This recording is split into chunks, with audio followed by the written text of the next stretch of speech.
ప్రధానమంత్రి నరేంద్ర మోదీ 2 రోజుల పర్యటన నిమిత్తం భూటాన్ కు చేరుకున్నారు. భూటాన్ లో పర్యటించి ద్వైపాక్షిక అంశాలు, ఇరు దేశాల పరస్పర సహకారంపై చర్చించనున్నారు.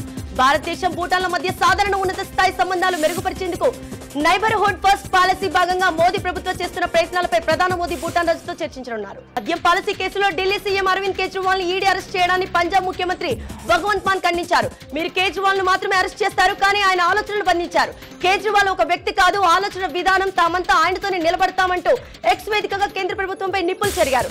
అక్రమ అరెస్టుకు నిరసనగా ఆమ్ ఆద్మీ పార్టీ నేడు దేశవ్యాప్తంగా ఆందోళనకు పిలుపునిచ్చింది. బీజేపీ లోక్సభ ఎన్నికలకు ఈసారి 400కి పైగా సీట్లు సాధించాలని ప్లాన్ చేస్తుంది. ఇదివరకే 2 జాబితాలు విడుదల చేసిన బీజేపీ అధిష్టానం 9 మంది అభ్యర్థులతో 3 జాబితాను విడుదల చేసింది. ఇటీవల తెలంగాణ గవర్నర్ పదవికి, పుదుచ్చేరి లెఫ్టినెంట్ గవర్నర్ పదవులకు రాజీనామా చేసిన తమిళసై సౌందరరాజన్ లోక్సభ ఎన్నికల బరిలోకి దిగారు. తమిళసై చెన్నై సౌత్ నుంచి పోటీ చేయనున్నారు. పార్లమెంట్ ఎన్నికలకు మరో 57 మంది అభ్యర్థులతో కాంగ్రెస్ 3వ జాబితాను విడుదల చేసింది. ఇందులో తెలంగాణ నుంచి 5గురికి చోటు దక్కింది.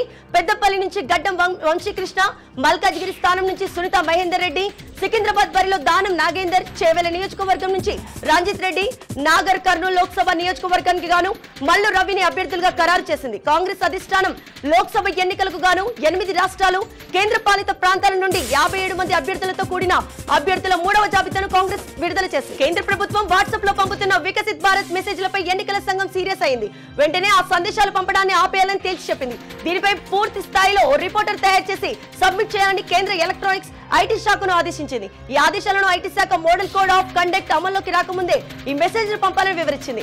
నెట్వర్క్స్ లిమిటేషన్ కారణంగా కొందరు ఆలస్యంగా డెలివరీ అవుతున్నాయని చెప్పింది. క్రిమినల్ కేసు విషయంలో తాము స్టే ఇచ్చినప్పటికీ తమిళనాడు మంత్రివర్గంలోని పొన్నుడిని తిరిగి నియమించకపోవడంపై సుప్రీంకోర్టు ఆగ్రహం వ్యక్తం చేసింది.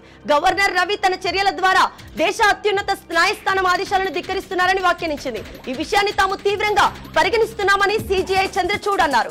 ఈ నేరాభియోగంపై కోర్టు స్టే విధించినప్పుడు దానితో గవర్నర్ కు ఎలాంటి సంబంధం ఉండదన్నారు.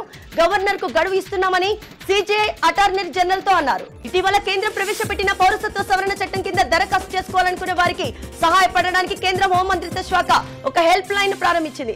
దరఖాస్తు చేసుకునే వారికి కావాల్సిన సమాచారాన్ని అందించడానికి, సహాయపడడానికి, వారికి వచ్చే సందేహాలను తీర్చడానికి నుంచి 1032 నంబర్తో పనిచేసే హెల్ప్ లైన్ ను ప్రారంభించింది. స్వదేశీ స్పేస్ షటిల్ గా పిలుపునిచ్చే పుష్పక్ రాకెట్ ని ఇస్రో విజయవంతంగా ప్రయోగించింది. ఎస్యూవి పరిణామంలో ఉన్న ఈ రాకెట్ కు కర్ణాటకలోని చిత్రదుర్గలో వద్ద ఈ ప్రయోగాన్ని నిర్వహించింది. లాంచ్ చేసిన తర్వాత ఆ రాకెట్ సురక్షితంగా రన్వే పై ల్యాండ్ అయింది.